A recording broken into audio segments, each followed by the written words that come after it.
হিমালয়ৰ পাদদেশত তিৰিষা নামেৰে এখন ৰাজ্য আছিল। সেই ৰাজ্যৰ ৰজা আছিল ধৰ্মপাল। সেই সময়ত আন বহুতো ৰজা মহাৰজাৰ দৰে ধৰ্মপালেও পহু চিকাৰ কৰি ভাল পাইছিল। মন্ত্ৰী ডাঙৰীয়া, মোৰ মৃগয়া যাত্ৰাৰ সকলো আয়োজন হ'লনে? হয় মহাৰাজ, সকলো আয়োজন কৰা হৈছে। তেন্তে কালিলৈ ঢল পুৱাতেই মই মৃগয়া যাত্ৰা কৰিম। আপুনি ৰাজ্যৰ সকলো দিশ চোৱা চিতা কৰিব। আজ্ঞা মহাৰাজ। পিছদিনা ঢল পুৱাতেই ৰজা ধৰ্মপালে কেইজনমান সৈন্য লগত লৈ মৃগয়ালৈ গ'ল।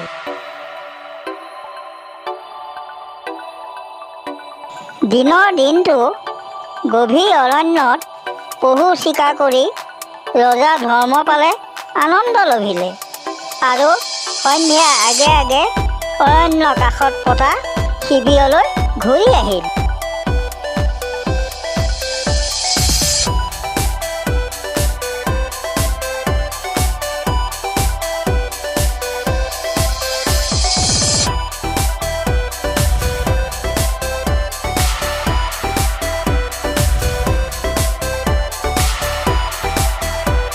প্ৰচণ্ড শীত আৰু বন্য হিংসুক জীৱ জন্তুৰ পৰা ৰক্ষা পাবলৈ ৰজা সৈন্যসকলে শিবিৰৰ চাৰিওকাষেৰে কেইকুৰামান প্ৰকাণ্ড জুই ধৰিলে। হঠাৎ একুৰা জুইৰ পৰা জুই শিখা উফৰি গৈ ওচৰৰ শুকান গছ বনেৰে ভৰা এখন ঘাঁহনিত জুই লাগিল আৰু দপ দপকৈ জ্বলিব ধৰিলে। তালৈ কাৰো ভক্ষেপ নাই।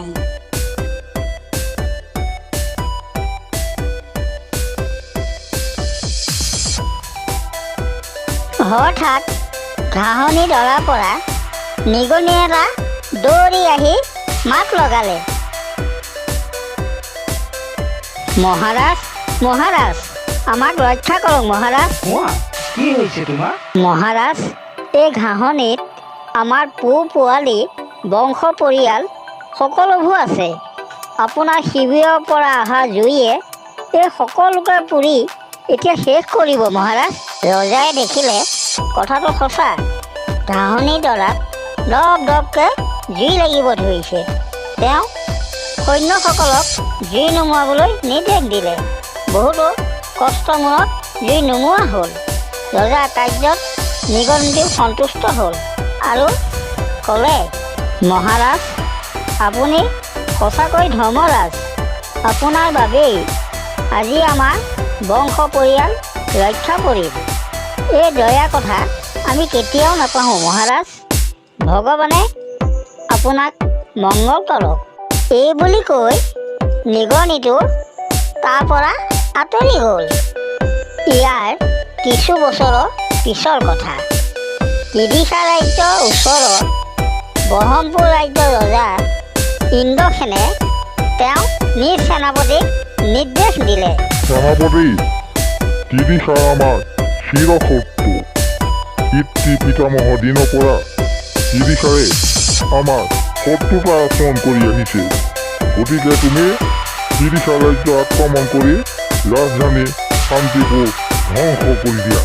আজ্ঞা মহাৰাজ, এতিয়াই সৈন্য বাহিনী লৈ মই তিৰিষাৰ অভিমুখে যাত্ৰা আৰম্ভ কৰিম। ব্ৰহ্মপুৰৰ সেনাপতিয়ে এক বিশাল সৈন্য বাহিনী লৈ তিৰিষাৰ অভিমুখে যাত্ৰা আৰম্ভ কৰিলে আৰু ৰাজধানী শান্তিপুৰ আক্ৰমণ কৰাৰ উদ্দেশ্যে সমীপৱৰ্তী হিমাৱতী নদীৰ সিপাৰে চাউনি পাতিলে।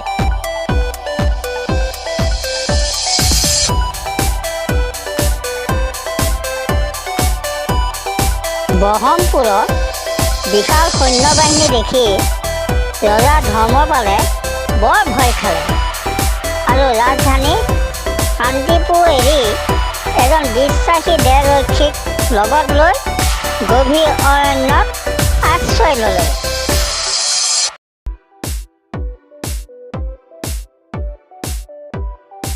বনে বনে ঘূৰি ৰজা আহি নিগনি থকা সেই বিশেষ অৰণ্যখনত উপস্থিত হ'ল। ৰজাক দেখি নিগনিটোৱে কুশল বাৰ্তা সুধিলে। ৰজায়ে নিগনিটোৰ আগত তেওঁ সকলোবোৰ বিপদৰ কথা ভাঙি পাতি ক'লে।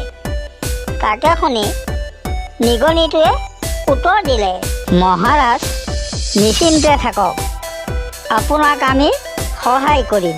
নিগনিটোৰ কথাত ৰজা বৰ আচৰিত হ'ল।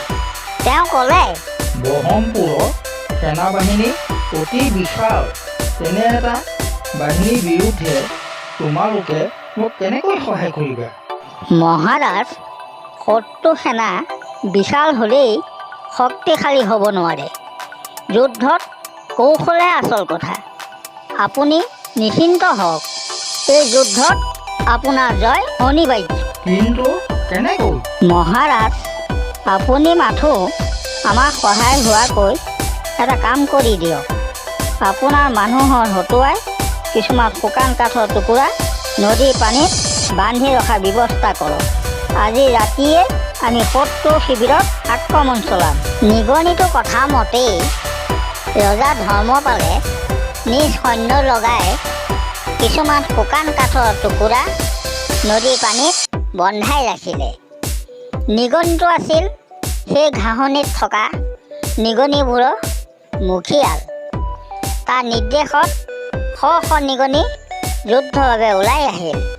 শুকান কাঠৰ টুকুৰাবোৰত উঠি ৰাতিৰ ভিতৰতে সিহঁত নদী পাৰ হ'ল।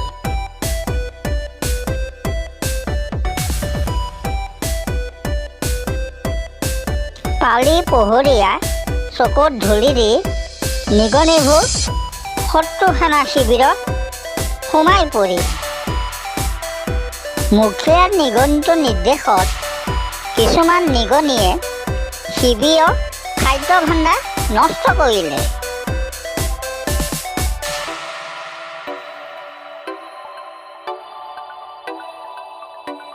অন্য কিছুমান অস্ত্ৰ ভাণ্ডাৰত সোমাই অস্ত্ৰবিলাক কুটি টুকুৰা কৰিলে।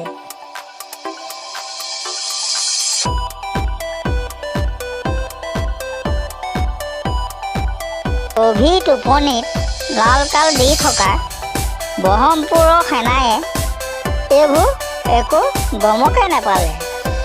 নিগনিবিলাকে সকলো কাম সুকলমে কৰি পুনৰ নদী পাৰ হৈ গুচি আহিল।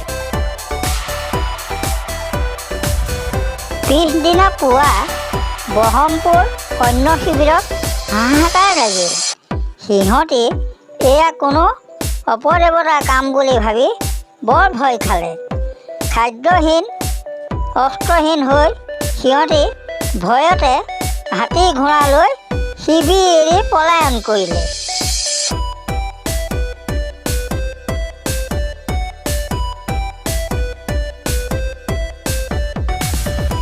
নিগনিবোৰৰ কাৰ্যত ৰজা ধৰ্মপাল বৰ সন্তুষ্ট হ'ল আৰু সিহঁতৰ প্ৰতি কৃতজ্ঞতা প্ৰকাশ কৰিলে। তোমালোক মোৰ পৰম বন্ধু। তোমালোকৰ ওচৰত মই কৃতজ্ঞ।